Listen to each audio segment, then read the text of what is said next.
Welcome to The Explainer. Today we are diving into a couple of stories you think you know, but we're going to peel back the layers and uncover a hidden prophecy that might just change how you see them forever. Okay, let's just get right into it. The parables of the 10 virgins and the talents. We've all heard them, right? They sound like simple lessons. Be prepared, don't be lazy. But what if that's just the surface level? What if they're actually a coded prophecy about a massive, world-changing event? See, to really get this, we've got to look at the context. Where do these stories even come from? Well, the source material we're looking at makes a really compelling case that these aren't just random stories Jesus decided to tell. Nope, they are a specific answer to a very specific question his disciples asked him about, you guessed it, the destruction of the temple in Jerusalem. So, here's how we're going to break it down in this explainer. We're going to put on our detective hats and follow the clues. First, we'll look at the urgent question that started it all. Then, we'll dig into the parables, decode the symbols hiding in plain sight, and finally, we'll see how it all connects back to the temple. It's going to be a fun ride. Okay, section 1. Let's start with that all-important question, the one that kicks this whole thing off. So here it is. Tell us, when will these things be, and what will be the sign of your coming and of the end of the age? This is huge. It's not just one question. It's like a three-parter. They're asking about the temple's destruction, yes, but they're linking it to the end of the age, which really means the dawn of a new messianic era. So everything Jesus says from this point forward, including our two parables, is his answer to this. All right, now let's get to the stories themselves. It's so important to remember, according to this view, Jesus isn't suddenly changing the topic. He's still answering their question. He's just using these parables as, like, living pictures to explain what's about to happen with the temple. So the first parable, you've got 10 bridesmaids, right? A wedding party. And they're split into two groups, the wise and the foolish. And you know, the only thing that separates them, the only thing, is one little detail. Did they bring extra oil for their lamps? It all comes down to that. Then we have the second parable. Here, a master gives his servants talents. And we need to be clear, a talent wasn't just a few bucks. It was a huge amount of money, like life-changing money. Two of the servants immediately put it to work. They trade, they invest, they double it. But the third guy, he gets scared, digs a hole, and just buries the cash. Okay, and this is where it gets a little weird, right? I mean, think about the punishments. The foolish bridesmaids are locked out of the wedding forever, all because they forgot some oil? And the servant who just played it safe, he gets cast into outer darkness? It seems really, really harsh.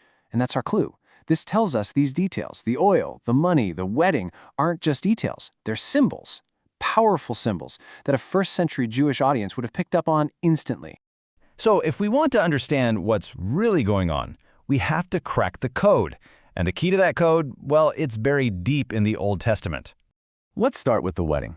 For you and me, a wedding is a party. But in the Old Testament, it was way more than that.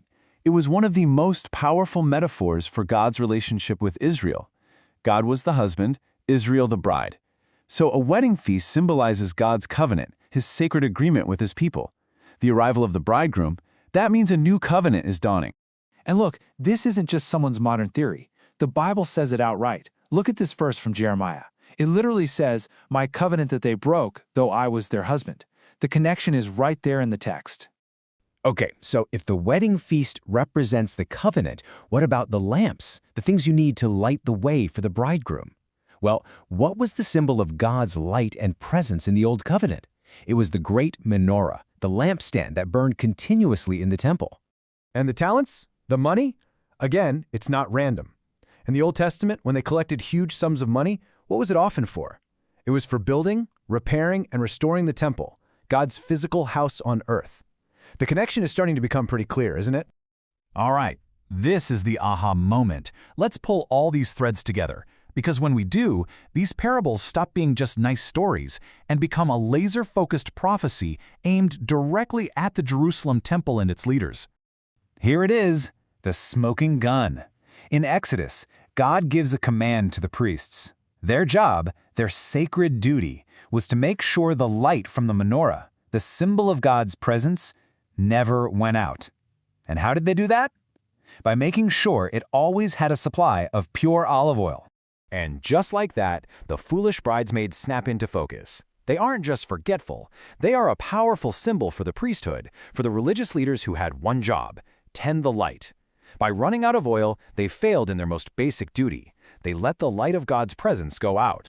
And the wicked servant? It's the exact same idea.